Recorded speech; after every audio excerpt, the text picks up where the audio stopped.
사무엘상이 마쳐지고 이제 사무엘하가 시작됩니다. 우리 그 사무엘상 맨 마지막에 보면은 사울과 그의 또 아들들 다 죽게 됩니다. 그리고 나서 이제 사무엘하가 시작되는데 다윗이 사울과 요나단의 죽음의 소식을 들었습니다.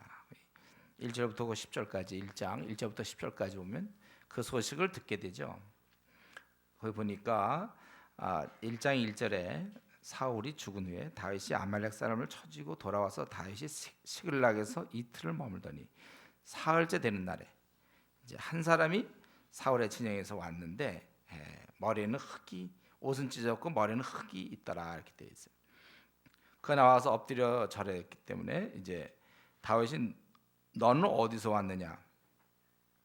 이스라엘 진영에서 왔습니다. 그러는 거예요. 이 사람이요. 그렇다면 그 전쟁은 어떻게 됐느냐? 이렇게 되었냐고 물어보니까 망했다는 거죠. 패전했어요. 이스라엘이 졌고 그리고 엎드려 죽은 자는 많았고 사울과 그의 아들 요나단도 죽었나이다. 다윗의 간섭은 여기 있죠. 다윗이 근데 너 어떻게 죽었는 줄 아느냐? 이렇게 또 물어보죠. 그 알리는 청년이 이르되 자기가 우연히 길보아 산에 올라가 보니 사울이 자기 창에 기대고 병과 기병 그를 급히 따르는데 사울이 뒤로 돌아 나를 보고 부르시기로 내가 대답하되 내가 여기 있나 한즉 내게 이르되 너는 누구냐 하시기로 내가 그에게 대답하되 나는 아말렉 사람이다 한즉 또 내게 이르시되 내 목숨이 아직 내게 완전히 있으므로 내가 고통 중에 청하건대 너는 내 곁에서 나를 죽이라 하시기로 가만 보니까 그가 더 이상 살 수 없을 것 같아서 자기가 죽이고 그의 머리에 있는 왕관과 팔에 있는 고리를 벗겨서 내 주께로 가져왔나이다 이렇게 얘기하고 있습니다. 그러니까 우리 지난번 31장에서 보면 사울은 그 30장 4절에 보면은 그 블레 사람들이 자기를 모욕할까봐 자기가 칼을 놓고 자기 무기 든 자에게 나를 찌르라 했지만 찌르지 않으니까 칼 위에 엎드려졌다고 그랬단 말이죠. 근데 요거 보니까 이거 좀 약간 또 다르죠. 그래서 이 사람이 혹시 거짓말을 혹시 시킬 수 있어요. 그러나 거기 10절에 보면 머리에 있는 왕관과 팔에 있는 고리를 벗겨서 갖고 왔다 이렇게. 그렇기 때문에 완전히 거짓말 같지는 않고 두 가지 가능성이 있을 수 있겠죠. 칼에 이렇게 엎드려졌는데 아직까지 사울이 죽지 않았을 경우, 그래서 마지막으로 자기 한 번 더 죽여달라고 혹시 그런 부탁을 했는지, 아니면 죽었는데 그다음 자기가 이제 다윗에게 자기가 죽인 공로를 얘기하려고 이 블레셋 사람들이 그 이튿날 그 갑옷들을 베끼려고 거기 31장 9절에 보면 그 8절 9절에 보면 그때 와서 사울이 죽은 걸 봤단 말이죠.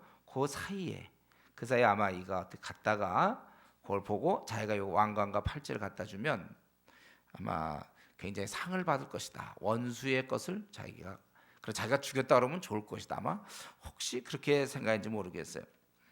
중요한 건 이제 분명히 죽었다는 것이고, 그때 이 소식을 들었던 다윗의 반응은 어떻게 했을까요? 그동안 자기를 그렇게 죽이려고 쫓아다니고 괴롭히고 그랬던 그 사울이 죽었을 때 어떤 반응이었는가? 11절에 보면 놀랍게도 그 얘기를 듣고서 다윗은 자기 옷을 잡아 찢음에 함께 있는 모든 사람도 그리했다는 거예요. 여기 보니까 그가 이제 소식을 듣고 나서 그 반응이 한 세 가지가 있는데, 첫 번째는 옷을 찢고 그리고서는 아주 금식을 울며 슬퍼하여 울며 금식했다고 그랬어요. 그러면서 동시에 그 소식을 전하는 청년에게 너는 어느 사람이냐? 나는 아말렉 사람입니다. 그 외국인의 아들이다. 아마 그가 이제 아말렉 족속 중에 이스라엘에 와서 아마 살은 그런 후손일지 모르겠어요. 근데 네가 어째서 여호와의 기름 부음 받은 자 죽이를 두려워하지 아니하였느냐? 함부로 너 그를 죽였느냐? 그래서 그를 죽였다 그렇게 나와 있죠. 거기 다윗 청년 중 한 사람을 불러 이르되 가까이서 그를 죽이라. 그가 침에 곧 죽으니라. 다윗이 얘기하기를 네가 죽였다고 그랬으니까 너 머리로 돌아가는 것은 네 말대로 된 것이다. 그래서 다윗은 그 사울이 죽었다는 얘기를 듣고 슬퍼했고 사울을 죽인 자에 대해서 그런 그를 정죄하고 그를 죽이게 되는 것이에요. 그러면서 거기 17절부터 27절까지 1장 17절부터 27절까지는 애가를 지었습니다. 우리 사울이 시를 참 잘 져요.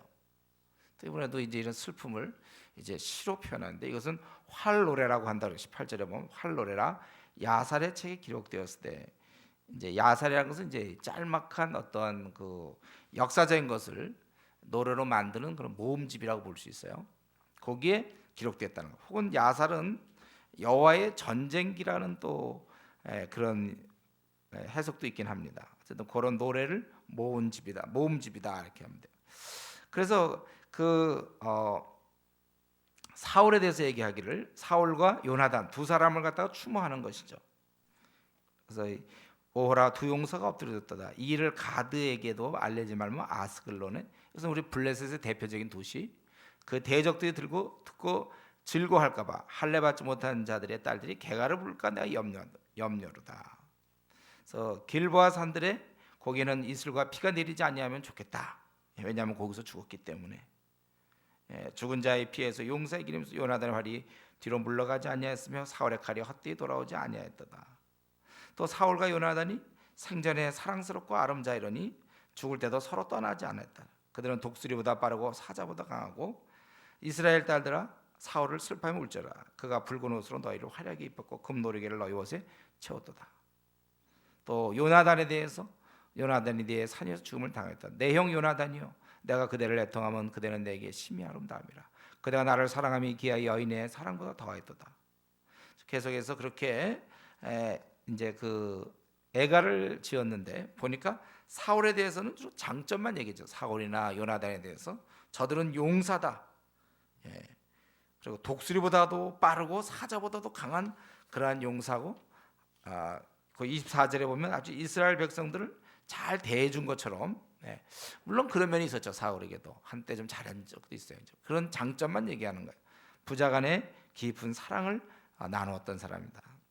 또 요나단에 대해서도 마찬가지로 용사며 독수리보다 빠르고 사자보다 강하며 부자간의 깊은 사랑을 나누고 하나 더 얘기하기를 자기와 관계에서 26절에 내 형 요나단이요 그들은 정말 보통 우리 연인들이 사랑하는 남녀가 사랑하는 거 그 이상의 승한 그러한 사랑을 나누었다. 사실 오늘날 우리가 주 안에서 그렇게 되죠. 우리가 주 안에서 형제자매 간에 나누는 사랑은 어떤 가족보다도 더 나눌 때가 많아요. 더 깊이 나눌 때가 많습니다. 우리가 정말 진정으로 사랑할 수 있어요. 세상은 이 남녀 간의 그런 애정, 좀 그런 것밖에 몰라요. 이런 승화된 사랑을 모릅니다. 남자와 여자 간에 또 우리 성도 간에 깊은 그런 사랑.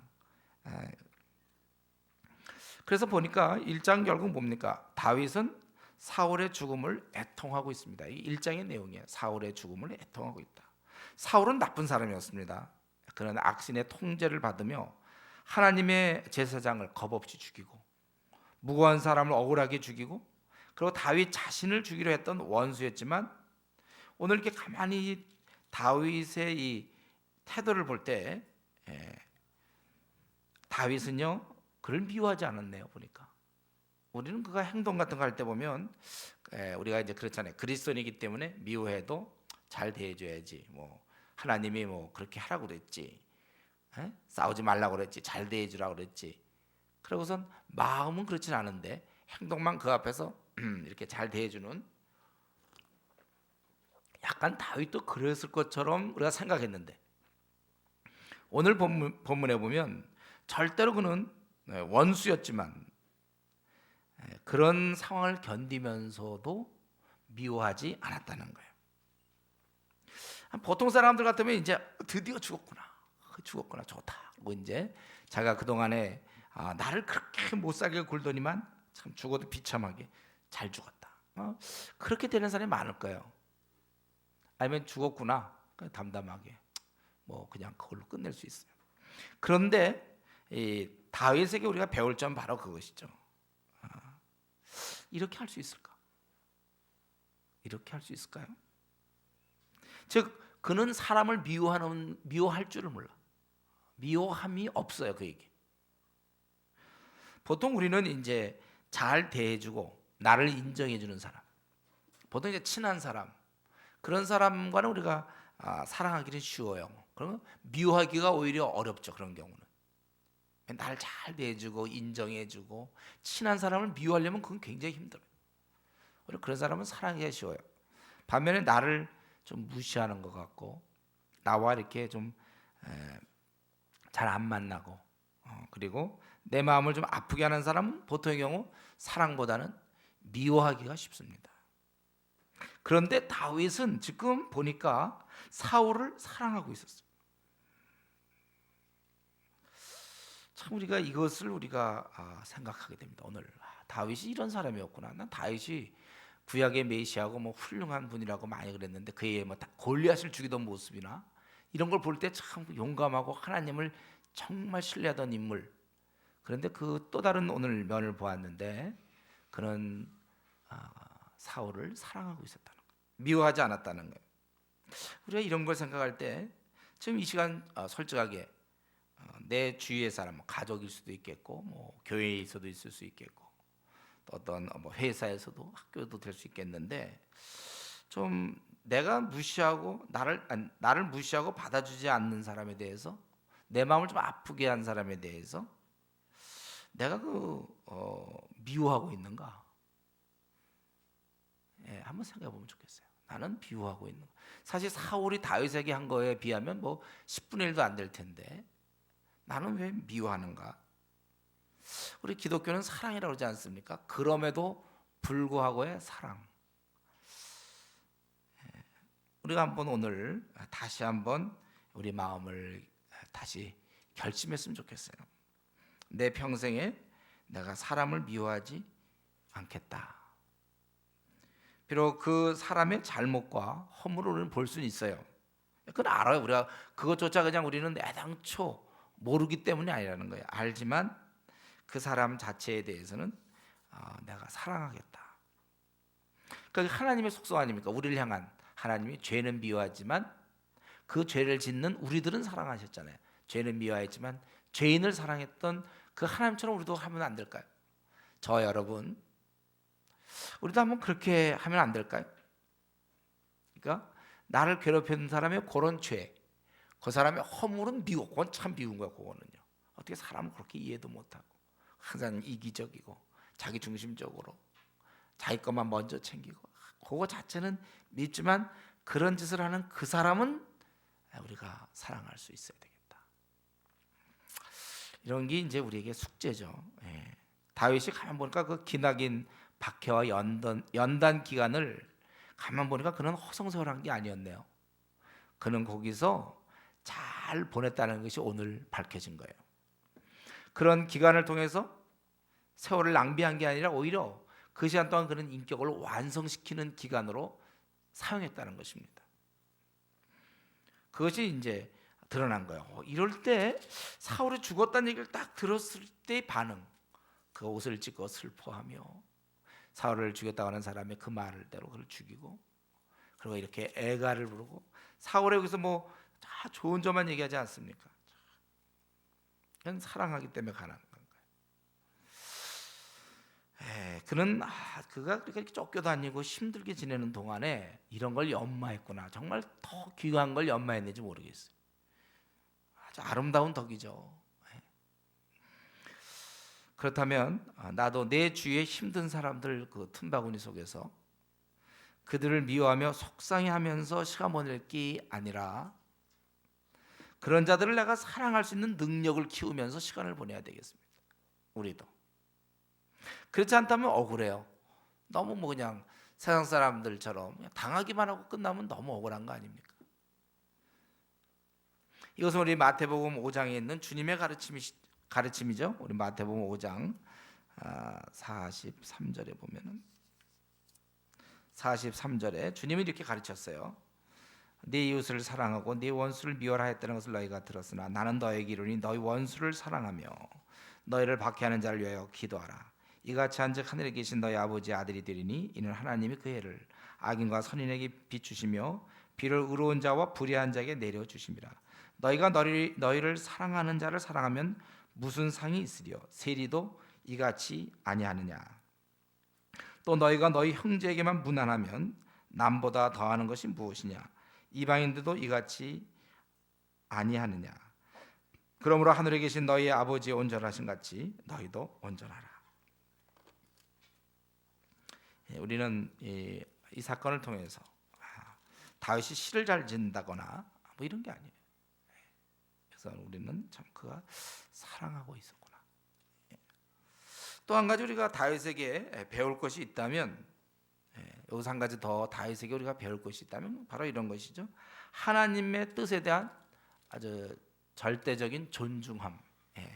그걸 그 어떤 상황에서도 어떤 그 이제 결정할 때가 있지 않습니까? 행동을 그때 최우선순위는 하나님의 원하심에 딱 맞췄다는 것입니다. 그렇기 때문에 이 사울을 왕으로 세우셨다는 거 하나님이 이게 참 중요한 거예요. 다윗도 물론 그런 생각을 할 수 있죠. 사울이 저렇게 함으로써 이스라엘 국가 하나님의 국가를 명예를 실추시키고 하나님의 이름을 참 욕되게 하는 건 조롱 이방인들 앞에서 조롱받게 만드는 거 아닌가? 저런 사람이 있는가? 저렇게 이스라엘만큼 그래도 공의를 행해야 되는데 왕이란 사람이 저렇게 무고한 피를 흘리며 심지어는 하나님의 종인 제사장까지 죽이는가? 또 왜 나 같은 사람을 죽이려고 하는가? 나는 진심인데 난 정말 나라를 생각하고 난 골리앗을 죽이는 거 블레셋 사람들 적들을 무찌르는 것밖에 없는데 왜 나를 죽이려고 하는가? 그리고 또 한 가지는 이 자기 직접적으로 자기 그 아내를 뺏어서 다른 사람이 줬잖아요. 자기 아내도 뺏어가는 뭐 이런 많은 게 있었을 거예요. 그러나 이 모든 것보다 그를 하나님이 기름 부어 이스라엘의 왕으로 세우셨음이 그에게는 제일 중요한 거예요. 이유는 모르죠. 그러나 하나님이 무슨 생각이 있으시니까, 하나님은 이 땅을 다스리는 분이시니까 그분께서 사울을 왕으로 세우신 이상 우리 인간이 함부로 건드릴 수 없다는 것입니다. 그 어떤 이유라도 이 하나님 뜻을 거스르면 안 된다는 거예요. 이렇기 때문에 다윗은 번번이 자기를 죽이려 했던 사울을 살려줬고, 자기는 그 살린다는 얘기는 자기가 죽음의 위험에 빠진다는 얘기예요. 그래서 살려줬고, 또 오늘 보니까 이 다윗 사울에게 손댄 아말렉 사람을 죽였어요. 죽일까 말까 고민하지 않고 그는 하나님의 기름 부은 자를 손을 댔기 때문에 그는 죽어야 된다. 아주 분명한 이런 것을 우리 다윗이 갖고 있었다는 것입니다. 우리는 여기서 이 다윗의 이런 신앙을 가져야 돼. 우리가 이 나그네 길을 이렇게 걸어가다 보면 우리는 참 많은 일들을 만나게 되고 여러 상황에 우리가 이제 여러 상황을 접하게 됩니다. 그리고 우리는 항상 뭔가를 결정해야 돼요. 이 문제를 이렇게 할까 저렇게 할까 할 때 항상 그 기준을 우리가 명확히 갖고 있어야 됩니다. 예를 들어 결혼의 문제라든가 직장을 옮긴다든가 뭐 이사를 가는 문제, 뭐 많이 뭐 유학의 문제, 자 어떤 문제 우리가 많이 생기는데 그럴 때 항상 명확한 기준을 갖고 있어야 되는데 그것이 바로 하나님 말씀이라는 것이죠. 그래서 여러분들이 어떤 걸 이렇게 할까 저렇게 할 때 성경에 뭐라고 써 있는가? 이런 문제는 반드시 우리 뭐 자매들 결혼할 때 보면 이제 형제들이 많지 않으니까 교회 다니는 형제가 많지 않고 신앙 좋은 형제가 많지 않기 때문에 뭐 괜찮은 사람 만나서 저 뭐 결혼하면 안 되겠네 안 믿는 사람이라도 근데 그럼 안 된다 이거죠. 고린도서 7장 39절 뭐예요? 우리가 불신자와 결혼할 수 없다는 게 확실히 나와 있지 않습니까? 주 안에서만 하라. 이게 명확한 것들이 있어요. 명확한 것들이 성경에 명확한 것들. 우리는 그 어떠한 결정에도 우선 그거를 먼저 둬야 된다는 것입니다. 우리 대표적으로 우리 부부간에도 마찬가지죠. 남편에게 대해서 내가 막 대항하고 싶고 말 안 듣고 싶지만 성경은 너무나 명확하게 범사에 복종하라 이렇게 돼 있잖아요. 한번 치워받고 싶어도 복종하라. 아이고 막 그냥 안 하고 싶지만 복종하는 거예요. 또 남편의 입장에서는 아내를 또 사랑하라. 그러니까 얘기도 하기 싫어. 어떤데? 막 그런 부부간에 그럴 수 있잖아요. 그러나 사랑하라. 그러니까 내 감정보다도 이게 더 중요해요. 항상 말씀이 더 중요한 거예요. 또 부부간에 하나가 완전히 하나가 되라. 또 기도 외에는 분방하지 말라. 여러분 이런 걸 지켜야 돼요. 기도 외에는 분방하면 어떤 이유라도. 그래서 우리가 출장을 갔다가도 만약 할 수만 있다면 물론 좀 앞당겨서 밤에라도 어떻게든지 밤이 늦었으니까 내일 아침에 집에 가야지. 이게 아니라 어떻게 하면 밤에도 일찍 앞당겨 올 수 있어야 돼요. 이런 건 다 성경의 가르침입니다. 기도 외에는 분방하지 말고 어떻게든지 내가 이런 걸 지켜나가. 또 우리 뭐 조기 유학을 한다든가 할 때도 중요한 건 뭐냐, 애가 혼자 가면은 그건 괜찮지만 이 애 때문에 아내를 보내야 되잖아요. 아내를. 그러면 이 분방하게 되는 거잖아요. 그러니까 이런 건 있을 수가 없어요. 그러니까 조기 유학을 취소하든지 아니면 애를 하나 혼자 가라고 하든지. 그건 우리 알 수 없어요. 그거는. 그러니까 아예 안 보내는 게 좋죠. 아니면 다 같이 가든지.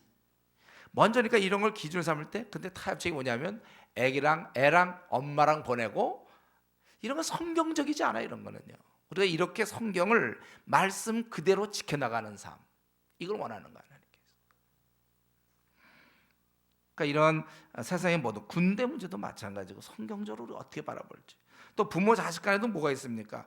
부모는 어떻게 하든지 자녀를 노엽게 하면 안 돼요. 성경의 6장 4절 부모의 책이 뭡니까? 자녀를 노엽게 하면 안 된단 말이에요. 키가 어떤 형제랑 자매랑 교제하는데 야, 걔 끊어라. 이유도 없이, 제대로 된 이유도 아니고 약간 분하고 노여할 수 있다. 막 강제로 막 끊게 한다든가. 노엽게 하지 말라고 그랬어요. 아직 미성숙하다 해서 너 어떻게 그런 결정하냐고 막 야단을 친다든가. 일단 자식은 노엽게 하면 안 된다고 그랬어요. 그리고 또 한 가지 뭐라고 했습니까? 자식을 가르치라고 했어요. 그 6장 4절 제가 에베소 6장 4절 얘기했죠. 그러니까 이게 원칙이란 말이니까 지금 이 아내들이 애를 낳고 직장을 다니면 안 된다는 거예요. 가르칠 수 있다면 나가도 되지만, 그러니까 자기가 무슨 가게를 하면서 아기를 늘 양육시킬 수 있다면 좋지만 양육도 안 시키면서 자기 직장 다니고 뭐 타가소에 보낸다든가, 이건 성경에서 아주 금하는 거라는 거예요. 뭐예요? 아비들아, 내가 그 자녀를 노엽게 하지 말고 주의 교양과 훈계로 양육하라. 이 아비들한테 주어진 건데 그걸 갖다가 친정엄마한테 맡긴다든가, 이렇게 해서는 안 된다. 항상 그 말씀의 원칙. 지금 당장 그게 어렵더라도 그걸 지켜나가려고 노력을 해야 돼요. 당장 내가 직장을 그만두면 둘이 벌다 혼자 보니까 이러다 우리 집을 장만 빨리, 원래 2000 몇 년까지 장만해야 되는데 못하면 어때요? 이런 생각을 다 바꾸셔야 돼요. 우리가 성경대로 생각을 바꿔야 되는 거예요. 또 마찬가지로 자식은 부모에게 순종하라고 돼 있잖아요. 자꾸 내가 삐치면 안 되는 거예요. 부모님께 순종할 생각을 해야 돼요. 부모가 나를 혹시 노엽게 하고 섭섭하게 했다 하더라도 나는 순종해야죠. 나는 자꾸 부모가 이랬으니까 나도 이런다, 이건 아니에요. 우리는 믿는 사람들이에요. 우리는 순종해야 되는 거예요. 성경에 이런 게 많잖아요. 노를 품지 말라. 그랬으면 부부싸움을 하든 뭐라든 딱 그걸로 끝나야지. 며칠씩 간다든가 꿍 하고 있다든가 삐쳤다든가, 이런 건 안 돼. 이런 거는 또 성경에 염려하지 말라니까 막 염려 막 하고 싶어도 안 하는 거예요. 의지를 발동해서 염려 안 해. 어떻게 보면 아무 대안이 없는 것 같지만 그게 아니에요. 그게 대안이에요. 그게 염려 안 하는 게 대안입니다. 또 할 수 있거든 너희로서는 모든 사람과 화목하라. 그래서 내 편에서 내가 만나자 그러는데 그 사람이 막 안 만나주고 뭐 전화 안 받고 문자 안 받으면 그건 할 수 없는 거예요. 그쪽에서 만나자 그럴 때 비록 내가 싫지만 만나는 거예요. 그거는 그런 식으로 할 수 있거든 너희로서 너희가 할 수 있을 때 화목하라. 뭐 이런 성의 구절이 많죠. 또 남을 돌아보라. 우리 항상 남을 돌아볼 거 하고, 또 성경에는 제자 삼으라 그랬어요. 내가 벌써 신앙생활 지 1년 되고 2년 되고 3년 됐는데 내 제자가 몇 명입니까? 내 제자는. 이걸 생각해야 돼. 제자 삼으라. 나는 어떻게 제자를 삼을 궁리를 해야지 자꾸 돈 벌 궁리를 하면 안 된다는 거예요. 또 기뻐하라 했기 때문에 우리는 기뻐할 것이고, 돈을 사랑하지 말라고 해서 우리는 사랑하지 않는 것이고, 거짓말하지 말라고 해서 우리는 손해될지언정 둘러대지 아니하고. 그 사람은 다 둘러대는데 혼자 둘러대지 않으니까 굉장히 불리한 조건이지만 그래도 그렇게 하는 거예요. 또 구제하라고 그랬고, 말로 상대방을 격려하라고 그랬기 때문에 자기의 말하는 스타일을 봐야 돼요. 말하는 스타일, 격려를 잘하는 스타일인지 자꾸 말을 해갖고 상대방을 힘들게 하는지, 이런 거 잘 생각해. 내 어떤 철학만 자꾸 얘기하면 안 돼요. 상대방이 그런 것을 잘 보면서, 또 힘에 지나도록 수고하라고 그랬고 쉬지 말고 기도하라고 그랬으니까 늘 기도하는 자세, 또 범사에 감사하라 했기 때문에 나의 그 불리한 조건, 뭐 열등감을 유발시킬 수 있는 나의 여러 가지 조건에 대해서 감사하기로 결정하는 거예요. 그래 나 맞아, 공부 많이 못했어. 그래 나 외모가 없어. 능력이 부족해. 그래, 나 돼지야. 예. 감사한다니까. 그래, 돼지는 다 감사할 수 있는 거예요. 그리고 은사를 땅에 묻어놓지 말라고 그랬잖아요. 그래서 그래 미지근한 신자가 되면 안 되는 이유가 2달란트, 5달란트 다 달란트 받았는데 땅에다 묻어놓으면 안 된다는 거예요. 그리고 우리가 자꾸 성경대로 또 모이기를 힘쓰라. 그러니까 되도록이면 나는 어떻게 모임에 나가야지, 어떻게 하지만 안 나올까, 이런 궁리하는 사람도 있어. 안 되는 거예요. 또 원수를 사랑하고 욕심대로 살지 말고, 또 직분을 맡았다면 충성하라고 돼 있고, 뭐 이런 것들을 우리가 생각하면서 우리가 이 하나님 말씀에 순종하는 연습을 하고, 우리의 기준은, 그래서 신앙생활을 하면 할수록 기준이 명확해지기 시작해. 말씀에 따라 탁탁탁탁, 뭐 이렇게 생각할 수도 있고 저렇게 생각할 수도 있는 게 별로 없어요. 말씀이 명확히 나와 있으니까. 그 선악을 장성한 자는 지각을 사용함으로 연단을 받아 선악을 분간하는 자니라. 히브리서 5장 14절. 이거 안 하고 그냥 무슨 자꾸 계시 받겠다 그러고 음성 듣겠다 그러면 안 되는 거예요. 요즘 이제 보면은 뭐 말씀에 하나님이 나에게 뭐 주신 말씀, 하나님이 이렇게 나에게 뭐 말씀하셨다. 그럼 본인은 그렇게 생각하는지 모르지만 하나님은 저에게 이미 성경으로 다 말씀하신 거예요. 우리가 이 말씀을 통해서 잘 분간한, 성경에 있는 대로 너희가 주의 뜻이 무엇인지 이해하도록 하라. 에베소에 있는 것처럼 그런 것이죠.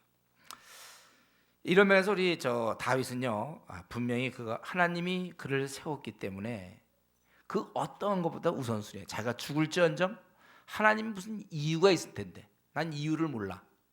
그러나 그걸 그대로 순종하는 거예요. 이게 신앙이에요. 말씀 그대로. 우리가 주님을 사랑한다 그럴 때 뭐가 사랑입니까? 계명을 지키는 거잖아요. 말씀에 순종하는 게 사랑이지, 자꾸 이걸 감정적으로 사랑한다, 주님을 자꾸 지금 감정적으로 뭔가 사랑을 생각하는 사람들이 있어요. 그렇지 않아요.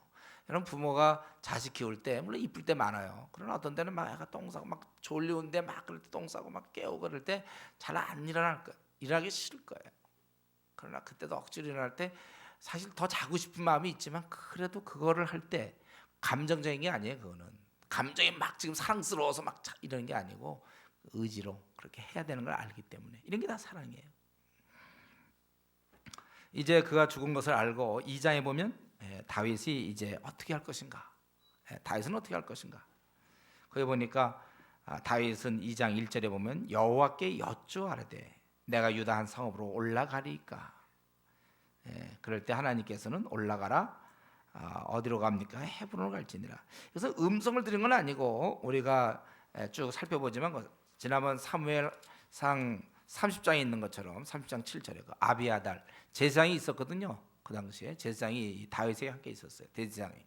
그래서 그 에봇을 갖고 있었어요. 에봇은 청색으로 된 것으로 대제사장이 이렇게 메고 있는 거죠. 에봇 안에는 판결 흉패가 있어요. 그 안에 이제 우림과 둘림이 있어서 그거 가지고 뭐 두 개가 뭐 동그란 게 뭐 나오면은 그거는 예스고, 이게 어긋나면 뭐고, 이런 식으로 이제 자기들의 그 규정, 성경 자세히 안 나오는데 그렇게 해서 이제 하나님 뜻을 묻는 거예요. 이렇게 돌 가지고 이렇게 해서 우림과 둠밈 이거 가지고 이제 그래서 그는 이제 헤브론으로 가게 되는 것이죠. 여러분, 우리가 이제 이러한 앞날의 인도를 받을 때 자기 혼자 막 그냥 쉽게 정하지 마십시오, 여러분. 회사의 연봉이라든가 뭐 이런 거 그냥 쉽게 이사 가는 것도 그냥 제가 늘 얘기했죠. 시장이 가까이 있고 교통이 편리하면 그냥 막 이사 가고 싼 값에 나오고 살기 괜찮으면 이사 가는 게 아니고 하나님 뜻을 잘 생각하면서 이사 가라고 그랬죠. 우리가 이 앞날에 여러분 인도를 받아야 됩니다. 자기가 막 이미 다 결정해 놓고, 저도 이제 상담하러 이렇게 우리 형제자매들과 늘 제가 주일날이면 상담을 하는데 보면은 자기가 다 결정해 놓고 와서 통보하는 사람들이 있어요. 그냥 뭐 그렇게 하라고 그러지 뭐라 그러지, 다 통보하는데 이렇게 해서 오기로 해서 다니기로 했습니다. 그럼 뭐 내가 무슨 얘기해야 돼? 그럼 그때 제가 뭐라고 얘기해야 되나? 이미 다 결정해서 이제 내일부터 출근입니다. 그러면 그럼 뭘 제가 더 이상 얘기할 게 뭐 있을까요? 잘 다니라고 그래야지 뭐라 그래. 우리가 사실은 이런 여러 가지 문제를요, 저 하나님께 많이 물어봐야 되고, 특별히 우리는 지금은 이제 말씀의 원리들에 대해 생각해야 돼요. 이제 목사라는 사람은 이제 말씀과 늘 같이 있는 사람이니까 혹시 제가 이렇게 성경적으로 생각했는데 어떻게 생각합니까, 목사님은? 한번 이렇게 어떤 신앙의 선배로서의 의견을 듣는 거죠. 혹시 내가 좀 잘못 생각할까 싶어서. 그래서 이제 하는 거예요. 그래서 우리가 자기가 하나님 말씀의 원리들을 떠올리면서 또 기도하면서 자기 욕심을 죽여나가면서 어떤 걸 결정하는 거예요. 그래서 내가 뭐 유학을 가겠다. 그냥 당연히 그냥 유학 가서 박사학위 받아갖고 와서 뭐 여기서 주님 복음 전하면 그 좋은 조건 아닙니까? 그냥 전하는 것보다 내가 뭐 교수가 돼서 전하면 좋을 거 아닙니까? 이렇게 생각하지 말라고요. 하나님한테 왜 네가 꼭 가야 되느냐? 왜 다른 사람의 이름을 왜 네가 가야 되느냐? 제가 이제 청년회 때 이런 질문 많이 했어요. 왜 네가 가야 되는가? 왜 네가 꼭 교수가 돼야 되지? 저는 참 최근에도 그러는 것 같고 많이 싸우는데 지금 사실 우리 한국 전체를 보면 지금 신학하고 박사 받은 사람이 너무 많아 넘쳐서 문제예요. 또 그냥 단순한 생각, 자가 박사학위 받으면 되지 않을까? 이런 식의 생각. 선교사도 마찬가지예요. 선교사 왜 선교사 돼야 되냐? 선교사라고 되는 게 무조건 다 하나님 뜻입니까? 어떤 사람은 그렇고 어떤 사람은 아닐 수 있어요. 목사 되는 것도 마찬가지고. 우리가 이 말씀의 원리들을 자꾸 생각하셔야 됩니다. 직장 문제나 결혼 문제나 모든 것에 대해서 그냥 쉽게 여러분 정하면 안 돼요. 다윗은 이럴 때 하나님께 물어봤고 그러고서 응답 받으면서 인도를 받은 것입니다. 그리고 갔기 때문에 이제 보니까 그때 올라가서 헤브론 각성읍에 3절에 보면 살게 하고 그 추종자들과 가족을 그리고 유다 족속이 이때 왕으로 삼았다는 것입니다. 그 왕이 되고 나서 한 일은 4절 그 후반절부터 7절까지 보니까 이제 길리앗 야벳 사람들이 사울을 이렇게 장사를 지낸 것을 알고 다윗이 그들에게 축복을 하죠. 그래서 너희가 너희 주 사울에게 이처럼 은혜를 베풀어 그를 장사했으니 여호와께 복을 받을지어다. 6절에 너희가 이 일을 했으니 이제 여호와께서 은혜와 진리로 너에게 베푸시를 원하고 나도 이 선한 일을 너에게 갚으리니 이렇게 이제 얘기하고 있습니다. 그러고 나서 이제 거기 계속해서 보니까 그는 11절에 보면 헤브론에서 유다 족속의 왕이 된 날수는 7년 6개월이었다고 그랬어요. 7년 6개월 동안 왕이 됐고 그가 여기서 왕이 되고 그 대신 또 그러고 나서 그 8절부터 보면 그 아브넬이라는 사람이 있어요. 사울의 군사령관 넬의 아들 아브넬이 이미 사울의 아들 이스보셋을 데리고 마하나임으로 건너가. 마하나임은 여러분이 볼 때 여기 요단강 이 동쪽에 있는 거예요. 우리 서쪽에 보통 가나안 땅인데 동쪽에 있는 마하나임. 그러니까 이미 대다수는 블레셋이 차지한 거죠. 왕을 죽였고 군대를 갖다가 거의 박멸하다시피 했기 때문에 대부분 이스라엘 땅을 차지하니까 마하나임에 가가지고 거기서 왕으로 삼았다는 것입니다. 그래서 그가 2년 동안 왕노릇했다. 그렇게 되니까 자연스럽게 12절부터 쭉 보면은 유다와 이스라엘 간에 싸움이 생기는. 그래서 거기 아마 그가 2년 동안 왕노릇하고선 그러고 나서 이게 된 걸 보니까 아마 그 전에는 아브넬이 어떤 점차적으로 그러한 실권을 갖고 있다가 세웠는지 이거는 정확히 잘 모르겠어요. 그가 그렇게 세웠는지 아마 블레셋을 피해서 그걸 구축해서 때가 돼서 세웠는지 모르겠습니다. 그리고 나서 이스라엘과 유다 간에 싸움이 생기죠. 그래서 아브넬이 사울의 아들 이스보셋을 왕으로 옹립하고 그러고 나서 그들이 12절에 보면 기브온에서 만나서 양쪽에서 대치하는 것입니다. 그럴 때 아브넬이 요압에게 14절 우리가 겨루자 싸우자 이렇게 돼 있어요. 그래서 먼저 12명씩 뽑아서 한번 싸워본 거예요. 그러다 보니까 모두 다 죽게 됐습니다. 싸움하다 보니까 다 16절에 각각 서로 찔러서 다 죽이게 된 거예요. 그러고 나서는 아예 전면전이 붙어가지고 그 군사들이 크게 전쟁을 했는데 이때 17절에 보면 다윗의 신복들 앞에서 이스라엘 사람들이 패했다. 다윗이 이기고 다윗 군대 사람들이 이겼다는 것입니다. 이 중에 이제 한 사건이 벌어집니다. 18절부터 거기 23절에 보면 그 요압의 동생 요압은 그 당시 이제 다윗 쪽의 군사령관이에요. 요압의 동생 아사헬이 아브넬을 계속 쫓아요. 거기 19절에 아사헬이 아브넬을 쫓아 달려가되 좌우로 치지 않고 아브넬 뒤를 쫓으니 아브넬이 너냐, 뒤를 돌아보면 이르되 아사헬아 너냐, 서로 잘 알았던 것 같아요. 납니다. 그러니까 아브넬이 너 딴 데로 가봐라, 날 자꾸 쫓지 말고. 그러나 아사헬은 그렇게 하기를 원하지 않고 계속해서 어떻게든지 아브넬을 죽이려고 한다는 거예요. 그래서 22절에 다시 아사헬에게 이르기를 너 자꾸 그러면서 네가 죽으면 어떡하냐, 내가 요압 형을 어떻게 내가 대면하겠느냐. 그래도 이 아사헬은 물러가기를 거절하고 계속 쫓아왔기 때문에 결국 아브넬이 죽였다는 것입니다. 이거 이제 나중에 우리 3장에서 결국 이 아브넬을 죽이는, 요압이 죽이게 된 이유가 되는 것이죠.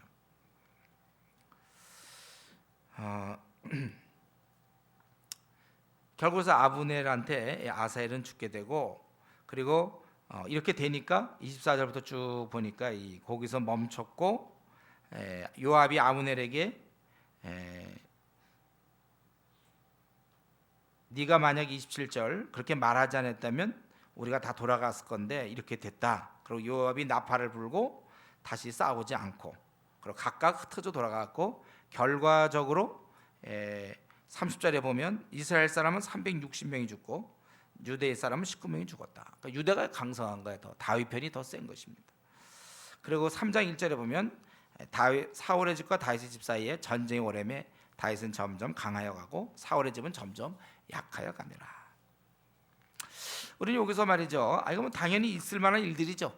한쪽은 유다 왕이 되고 한쪽은 이스라엘 왕이 되니까 둘이 자꾸 싸우게 되는 거예요. 그런데 여기서 보면 이것이 다윗이 여기 보니까 그 11절에 유다 족속의 왕이 된 날수가 7년 6개월이 됐다고 그랬어요. 그러니까 처음에는 아마 저희 이스라엘 쪽이 제대로 잘 형성 안 되다가 그 다음에 그 이스보셋에 의해서 형성이 됐는지 그건 우리 정확히 알 수 없지만 7년 6개월 다윗은 하나님의 인도로 이스라엘 땅에 들어갔습니다. 그러나 이스라엘 전체 왕이 되지 못한 채 유대 지역에서만 왕으로 지내게 된 거예요. 7년 6개월, 짧은 세월이 아닙니다. 7년 6개월 동안 정말 긴 시간 동안 그는 반쪽짜리, 아니면 유대라는 작은 지역에서의 그런 왕이 되었습니다.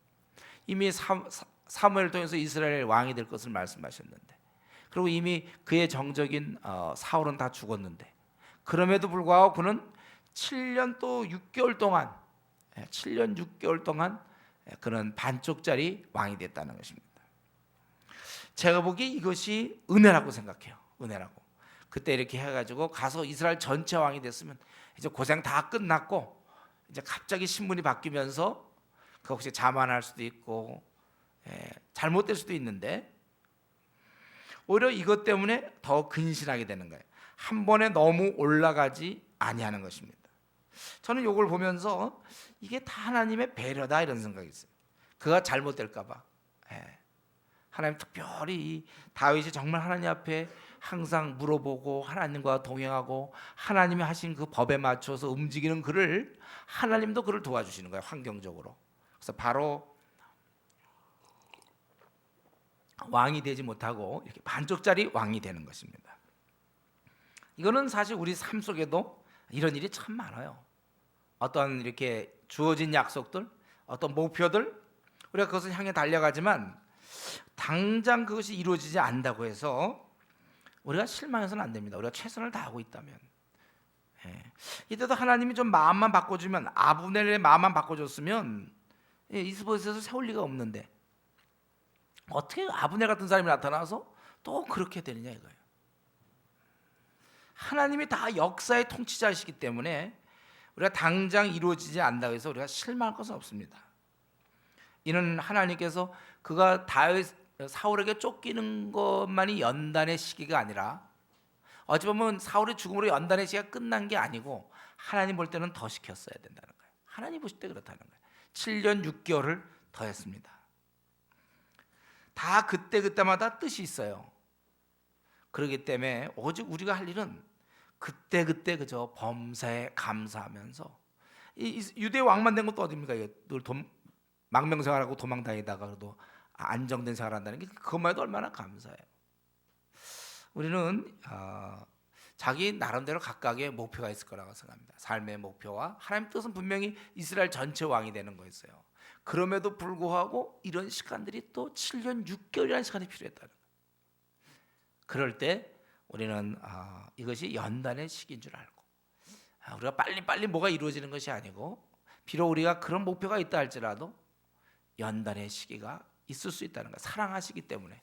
어쩌면 하나님 미워했다면은 다윗에게 이제 연단도 필요 없고 사울에게 쫓기도 않고 골리앗 딱 죽였을 때 그냥 바로 왕 되는 거죠. 그런데 그렇게 하지 않았어요. 오히려 이렇게 그런 많은 연단, 오히려 이스라엘의 왕으로 끝나는 게 아니라 정말 장차 올 메시아의 모습을 띄어야 되기 때문에 그는 연단을 수없이 받았고 끝인가 싶었지만 또 반쪽짜리 왕으로 7년 6개월을 보냈다는 것입니다. 우리가 이런 것을 좀 생각하면서 우리가 이런 하나님의 그런 연단이 자기 스스로 막 끝났다고 그렇게 생각하면 안 돼요. 우리는 어떤 상황이든지 감사하며 살 수 있다는 것입니다.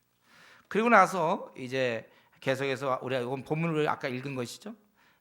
다윗에게는 많은 아내가 있었습니다. 그래서 거기 보면 암놈, 길럽, 압살롬, 아도니아, 스바냐, 이드르감 이렇게 그 아들들의 이름이 나오지 않습니까? 그 당시에 그 일부 다처제 관습이 있었던 것이고, 그것이 구약 시대에 어느 정도 허용된 사람들이 있어요. 이걸 꼭 성경은 이걸 원하는 거 아닙니다. 분명히 구약에서 한 남자가 한 여자와 결혼하는 걸 말해. 근데 성경 인물 중에 더러 이런 인물이 있었습니다. 야곱 같은 경우, 그죠? 레아 라헬, 물론 이제 그 삼촌 라반이 속여서 그렇겠지만 레아와 라헬이 있고 여종 둘이 있고 첩이 있고 말이죠. 또 성경에 그런 사람이 지금 다윗이 있고, 그다음에 기드온이 그 여러 아내를 취했다. 사사기 8장. 그리고 이제 솔로몬이 대표적이에요. 솔로몬 네 사람, 뭐 그 외에도 좀 더 있는지 모르겠어요. 그런 경우에 대해서는 좀 그것에 대해서 좀 어떤 정죄하거나 이러지 않는 것 같아요. 성경에서 그냥 그런 사건을 얘기했고, 근데 우리가 이제 생각해 볼 수 있는 거는 정확한 이유를 모르지만 구약에서는 우리가 이는 이로, 눈은 눈으로 뭐 이런 식의, 사실 하나님의 원래 뜻은 그게 아니거든요. 원수도 사랑하는 거지만 그들이 아직은 낮고 또 성령이 밝히 조명하기 전이기 때문에 부분적으로 좀 허용한 것 같아요. 그런 그 연약함을 성경에도 인간의 완악함 때문에 그랬다 이렇게 주님이 이렇게 말씀하셨죠. 우리는 분명한 것은 성경의 전체적인 원리는 뭡니까? 오직 한 남편이 한 아내를 낳는 거예요. 우리는 이제는 혹시 구약 시대에 우리가 있다면 혹시 모를까? 그러나 우리는 분명히 성령의 능력이 함께하는 신약 시대 때, 그래서 우리가 이를 인대로, 눈은 눈대로 구약의 원리를 적용하면 안 돼요. 혹시 다윗이 이렇게 아내 얻었다고 막 자기도 그렇게 하면 안 되는 거예요. 그거는요. 지금 우리가 누가 날 일을 혹시 부러뜨려 가서 일을 부러뜨립니까? 그건 아니거든요. 이제 바뀌어야 돼 우리가. 주를 닮아가야 되는 것처럼 아마 이런 일에서 아직까지 좀 불완전했던 구약인들의 모습을 볼 수 있습니다. 결국 그래서 이렇게 많은 아내를 얻었기 때문에 성경에 있는 그대로 자식 간의 싸움이 나고 그 가정이 사실 굉장히 불행했던 거예요. 솔로몬도 많은 아내를 얻어서 결국 그는 제일 중요한 하나님을 떠나게 되는 이제 그런 일들이 벌어지죠. 야곱도 자기 아내들 때문에 얼마나 고통을 많이 받습니까? 그리고 이제 여기 아들 얘기를 좀 많이 하는 건 상대적으로 사울의 집은 사실 지금 다 죽었잖아요. 근데 이거와 좀 대비시킨 것 같기도 하고요. 그리고 그 아브넬, 그러니까 이스라엘의 이스보셋을 세웠던 그 아브넬이 배반을 하게 됩니다. 이스보셋을 배반하고 다윗의 편에 쓰는 것이 21절까지, 21절까지 쭉 보면 이 아브넬이 이스보셋을 배반하게 돼요. 왜냐하면 이제 6절에 보면 점점 아브넬이 점점 권세를 잡았다고 그랬죠. 점점 권세를 잡았어요. 이 아브넬은 누굽니까? 원래 사울의 숙부의 아들이에요. 그러니까 사울의 친척이죠. 우리 사무엘상 14장 50절 보면 사울의 아저씨의 아들이다. 숙부의 아들이다. 이게 이제 그래도 사울의 하나의 그런 로얄 패밀리라고 볼 수 있는 사람이죠. 아브넬. 점점 이제 군대 장관이니까 전쟁 때는 이 군대 장관이 힘 있는 거예요. 점점 권세를 잡은데 사울에게 첩이 있었으니 그 첩에 대해서 이제 그가 음행하게 되고, 그래서 이스보셋이 네가 왜 그렇게 하느냐 이제 야단을 치게 되는 것이죠. 그래서 그 첩과 음행을 한 거는 사울의 왕권을 자기가 좀 은근히 주장하는 경향이 있는 것이죠. 사울의 첩의를 자기가 첩 비슷하게 삼은 것은 자기가 그런 어떠한 왕권을 좀 누릴 수 있는 그런 걸 은근히 주장한 것 같아요. 그래서 이스보셋이 그것에서 지적하니까 8절에 보면 그것에 대해서 매우 분하게 여기는 거예요. 매우 분하게 여기면서 내가 사실 너를 이렇게 세워놨는데 네가 날 갖다가 이렇게 할 수 있느냐, 이런 식으로 굉장히 그렇게 얘기하면서 9절에 다윗에게 여호와께서 다윗에 맹세하신 대로 내가 이루게 하겠다. 그 맹세 내용이 뭐냐면 다윗에게 이스라엘 전체 왕이 되게 하는 일, 그걸 내가 이제 해야 되겠다. 이 말 듣고 이스보셋이 굉장히 두려워했다는 겁니다. 그러고 나서 그걸 시장에 옮깁니다. 그러니까 이 아브넬은 그런 사실을 알고 있으면서도 그동안 이스보셋을 세운 거예요. 그러다 그걸 실행에 옮기는 게 여기 나오는가? 여기 나오는 대로 뭡니까? 전령을 다윗에게 보내요. 이르되 이 땅이 누구의 것입니까? 누구의 것이죠? 약간 이거 답을 우리가 찾기 좀 어려워. 이 땅이 누구 것? 그 다윗의 것이라는 뜻으로 이걸 썼는지 아니면 내 거라는 식으로 아브넬 내 거 아니냐 이게. 근데 내가 언약 맺으면 온 이스라엘 당신이 돌아가게 하리다. 뭐 이렇게 해석도 가능하고, 아니면 다윗의 당신의 것 아닙니까? 당신이 그걸 차지해야 됩니다. 뭐 이런 뜻도 될 수 있겠어요. 그래서 내가 도와서 당신을 이스라엘 왕으로 하겠다. 다윗이 저 언약을 맺자. 그리고 나서 거기 보면 사울의 딸 미가를 데려오라. 첫 번째 그의 아내였죠. 미가를 데려오라. 물론 그가 사랑하던 사이였기 때문에 그걸 생각한 걸 수 있어요. 또 한 가지 가능성은 사울의 그 사위로서의 어떤 정통성. 그래서 자기가 사실은 마땅히 이스라엘 땅에 차지할 수 있는 뭐 이런 것도 될 수 있겠죠. 그리고 이스보셋에게 그렇게 얘기하고 아브넬에게 그렇게 허락. 왜냐하면 지금 실권을 아브넬이 갖고 있으니까. 그리고 이스보셋의 전령을 보내서 그를 데려달라. 그랬더니 16절에 보면 아브넬이 그 일을 하죠. 그에게 돌아가라며 돌아가니라. 여기 보면 약간 좀 불쌍하죠. 거기 그의 남편 15절 이스보셋 사람을 보내 그의 남편 라이스 아들 발디엘에게서 그를 빼앗아오며 그의 남편이 그와 함께 오되 울며 바울이 얼만큼 뭔지 모르지만 하여튼 좀 안 됐어 이 사람 발디엘. 그래서 바울이까지 따라왔더니 아브넬이 그에게 돌아가라 하며 돌아갔죠. 뭐 어떻게 그런 일이 여기서. 그럼 원래 그 미갈은 원래는 다윗의 아내인데 사울이 다윗을 미워해가지고 보낸 것이죠. 그리고 이 아브넬은 계속해서 다윗과 그런 언약을 맺고 이스라엘 장로들에게 너희가 여러 번 다윗을 너희 임금으로 세우기를 구하였는데 이제 그대로 하라. 그러니까 그렇게 또 이스라엘 장로들이 그때 청을 했네요. 그동안 그러니까 7년 6개월 동안 했는데도 허락지 않았던 거예요. 이제는 그렇게 하겠다. 그리고 특별히 19절에 아브넬이 또 베냐민 사람의 귀에 말하고, 베냐민에게 얘기해야 되는 것은 사울 지파거든요. 이들이 그들에게 사실 어떻게 보면 양해를 구하기도 하고 또 이런 일을 분명하게 한 거예요. 그리고는 20절에 보면 본인이 직접 부하의 순명과 함께 다윗에게 나아가고 우리 다윗은 이제 잔치를 배설했어요. 그리고 참 기뻐하면서 언약을 맺고 평안히 보냈다. 그 자연스럽게 이제 그가 가서 이런 작업을 하면 되는데 여기에 이제 한 가지 방해가 있는 것이죠. 바로 요압이죠. 요압. 자기 동생을 죽인 아브넬. 그가 왔다 갔다는 얘기를 듣고 그가 이제 전쟁에 나갔다가 돌아오면서 그가 왔더니 왕이 보내면 그가 평안히 갔나이다. 그렇게 얘기하니까 24절 요압이 찾아가서 그 속이러 온 건데 왜 그랬느냐. 24절 25절에 그렇게 얘기하죠. 그는 속이러 온 것이다. 그러고 나서는 요압이 다윗에게 나와서 전령들을 보내 아브넬을 쫓아가게 하고 그래서 은밀하게 데려와서 죽였다는 거예요. 그 사실을 다윗이 듣고 28절에 요압을 저주하게 되는 것이죠. 그러고 나서 죽은 다음에 왜 죽였냐면 30절 나오죠. 자기 동생 아사엘을 죽인 까닭이었다. 이거는 근데 아사엘을 죽인 이거는 정당한 거잖아요. 전쟁 중에 죽인 거고, 이거는 그걸 가지고 앙심 품고 속여가지고 죽여버린 거예요. 그래서 31절부터 마지막 39절까지는 다윗이 그 아브넬을 장사하는 모습입니다. 다윗이 옷을 찢고 굵은 베옷을 띠고 울면서 애도해. 사실 뭐 꼭 그렇게 할 필요는 없죠. 왜냐하면 아브넬은 어떻게 보면 다윗을 지금까지 힘들게 한 사람이에요. 사울의 뒤를 이어서 오히려 그 이스봇을 왕으로 옹립하는 바람에 아브넬이 적국의 어떻게 보면 군대 장관이라고 볼 수 있는데, 그런데 다윗은 옷을 찢고 굵은 베옷을 입고 울면서 애도하는 거죠. 그 마지막 한 행동을 생각하면서 그랬을 거예요. 그래서 아브넬을 위해서 애가를 또 짓게 되는 거예요. 그리고 그가 해가 질 때까지 35절에 보면 절대 음식을 먹지 않고 금식을 합니다. 그래서 사람들이 이런 모습을 보면서 37절에 알을 거예요.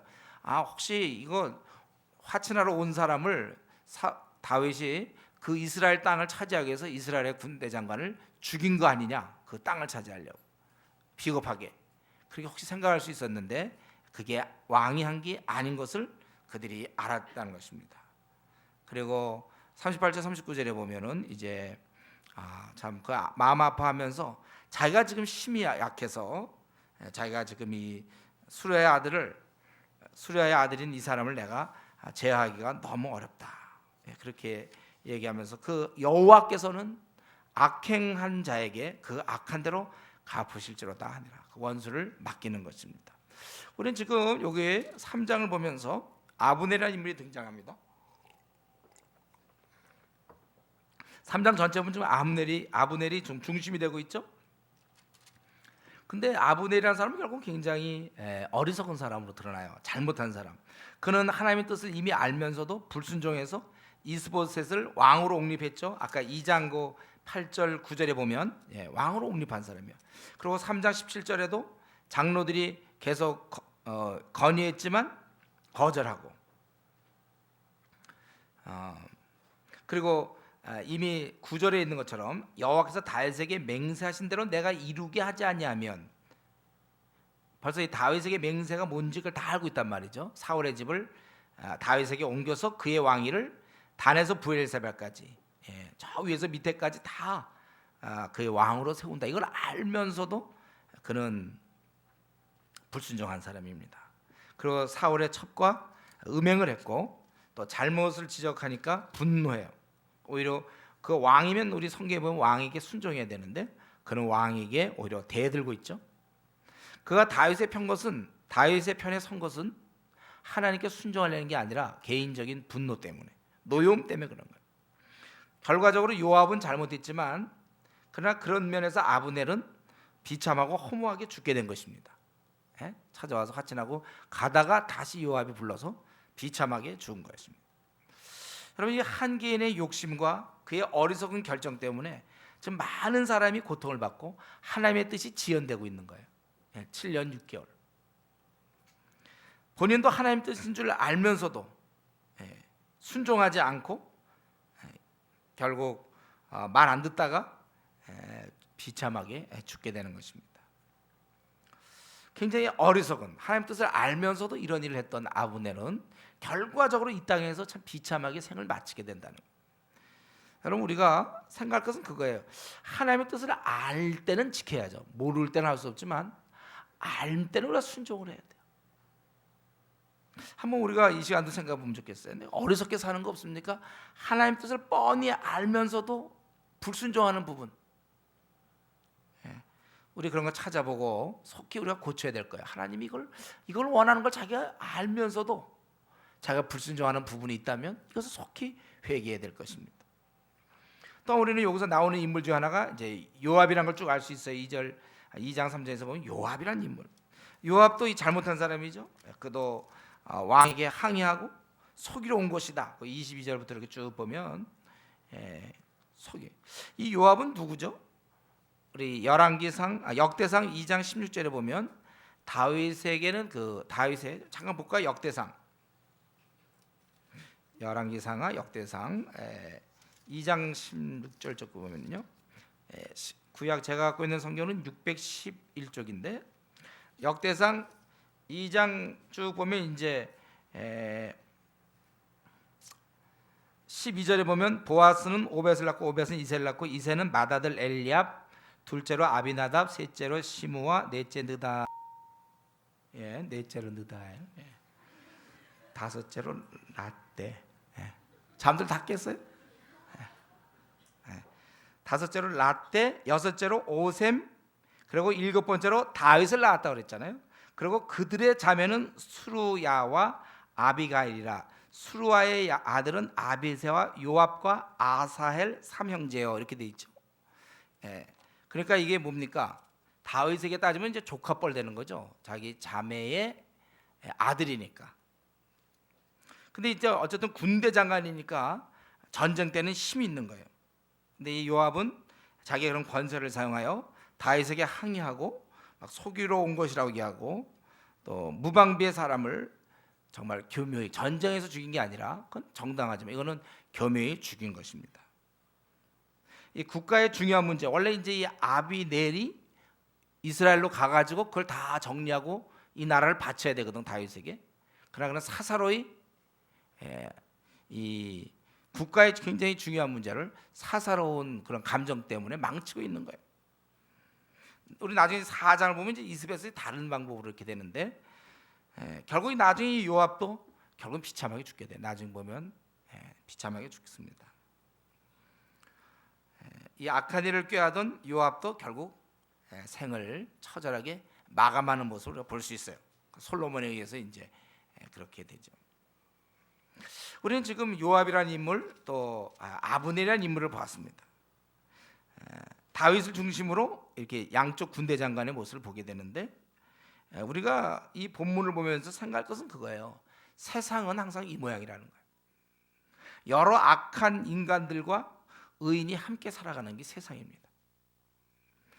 그런데 이런 가운데서 다윗은 넓은 마음을 갖고, 아까 아브넬은 다윗의 뜻을 하나님 뜻을 알면서도 다윗을 거부하고 이스보셋을 자기의 친척이 되겠죠, 그렇게 세워놨단 말이죠. 그러한 아브넬이고 어쨌든 7년 6개월 동안 또 반쪽 왕이 되도록 한 그 아브넬이지만, 그를 용서하고 그의 죽음에 대해서 애도하고, 그리고 이런 전체적인 그 사리를 잘 알아 옳게 분간해서, 특별히 요압, 이거는 요압의 잘못이다, 요압에 대해서 분명히 그 죄를 드러내고 있다는 것입니다. 물론 다윗은 이 원수 갚는 것은 하나님께 맡긴 거예요. 요압은 자기가 직접 자기 원수 아브넬을 죽였지만 다윗은 하나님께 원수 갚는 걸 맡겼습니다. 우리는 여기서 보면 다윗은 왕이 되어서도 계속 이런저런 어려움을 겪어요. 자기 밑에 군대 장관이 자기 멋대로 지금 아브넬과 다 화친 조약을 맺고 모든 걸 다 이루었는데 요압이 그냥 죽여버려. 자기에게 상의도 안 하고 그냥 죽여버리는 거죠. 자기가 편안히 보냈는데도 불구하고 별의별 일을 다 겪는 겁니다. 그러면서도 그런 이런 사안들을 잘 분간하고 옳게 하고 하나님의 공의를 나름대로 드러내고 있습니다. 요압은 나쁜 사람이고 악한 자, 이런 건 하나님의 공의에 속하는 것이죠. 우리는 이 오늘 본문을 통해서 주로 뭐 죽이고 막 죽고 싸우고 뭐 좀 약간 기사 자체가 이게 좀 약간 좀 우울한 내용이 많아요. 이렇게 사람 죽이고 저렇게 죽이고. 그런데 오늘 본문을 통해서 우리가 좀 한 가지 생각할 것은 우리가 사는 세상이 이렇다는 것입니다. 의인과 악인이 섞여 있어요. 다윗은 의인이었지만 아브넬 또는 이스보셋 또는 이런 요압, 그런 사람들은 다 하나님을 두려워하지 않는 그런 사람들이었습니다. 우리가 세상을 살아가다 보면 여러 가지 일을 만날 것이고, 우리가 깨달은 이런 공의, 바름, 이런 대로 뜻대로 잘 안 돼요. 허물 많은 부족한 인간들과 더불어 살기 때문에 우리는 속상한 일, 답답한 일, 억울한 일을 많이 만나게 됩니다. 그러니까 우리가 천국에서나 다 풀 수 있는 일을, 이 땅에서 이런 일이 이렇게 생기고 저런 일이 저렇게 생기고 답답하고 좀 억울한 일을 우리는 많이 겪게 되는 게 사실입니다. 그래서 그것 때문에 잠 못 이루고, 이거만 좀 이렇게 되면 참 좋은데 왜 그 사람이 그렇게 하고 왜 저 사람은 저렇게 하고 또 왜 이런 일이 있고. 다윗이 얼마나 속상했겠습니까? 아브넬이 그런 사람이었을 때도, 이스보셋 세울 때도 속상했지만 그가 또 와서 이것도 다 풀어주는데 또 또 자기 밑에 있는 그 요압, 자기니까 아까 뭐죠? 조카쯤 된다 그랬나? 조카볼 때 요압이 또 그런 일을 벌리고, 더나 그것도 옳지 않은 방법을 쓰고, 자기가 왕으로 나라를 다스리는 중인데 이런 일들 저런 일들 많이 겪게 되는 것입니다. 그럴 때 우리는 다윗처럼 이렇게 보니까 넓은 마음을 갖고 있지 않습니까? 자기 아브넬에 대해서도 그가 그런 일을 했지만 넓은 마음을 갖고 또 이 주어지는 다양한 현실 속에서 그 의원이 대처해 나가는 모습을 우리는 다윗을 통해서 보게 됩니다. 저는 우리가 이 본문을 보면서 항상 그 다윗이 그 다음에 처리하는 모습 볼 때 참 이건 하나님의 백성답게 그렇게 처리하는 걸 보게 돼요. 우리가 그렇게 살아야 된다고 생각합니다. 우리가 이제 한 해를 어느새 보냈고 또 새해를 맞이했어요. 저는 이 새해가 벌써 막 지나간 것 같아요. 거의 끝부분에 와 있는 것 같아요. 어떻게 느낌이. 우리는 새해를 이제 사실 새해가 시작되고 있습니다. 우리가 이제 올 한 해도 많은 일이 우리 앞에 벌어질 거예요. 자기가 생각만큼 그렇게 잘 일이 이루어지지 않아요. 왜냐하면 여기는 의인과 악인, 미성숙한 사람, 아직 자기 문제 해결이 안 돼 있는 사람, 또 아직 그 안 좋은 습관을 갖고 있는 뭐 아주 다양한 사람들이 섞여 있기 때문에 여러 사람의 각양각색의 여러 사람이 섞여 있기 때문에 우리는 이제 이런 일 저런 일 답답한 일 또는 억울한 일 힘든 일 고통스러운 일 정말 삐치고 싶은 일 이런 일이 우리 앞에 우리가 그런 일을 많이 겪게 될 것이라는 것입니다. 그러나 우리는 이런 많은 일 가운데서도 우리가 다윗이 하는 것처럼 잘 분간해서 그 안에서 그가 할 수 있는 일, 또 하나님의 어떤 공의 이런 것이 실행되도록 우리는 노력해야 될 것이고 또 이러한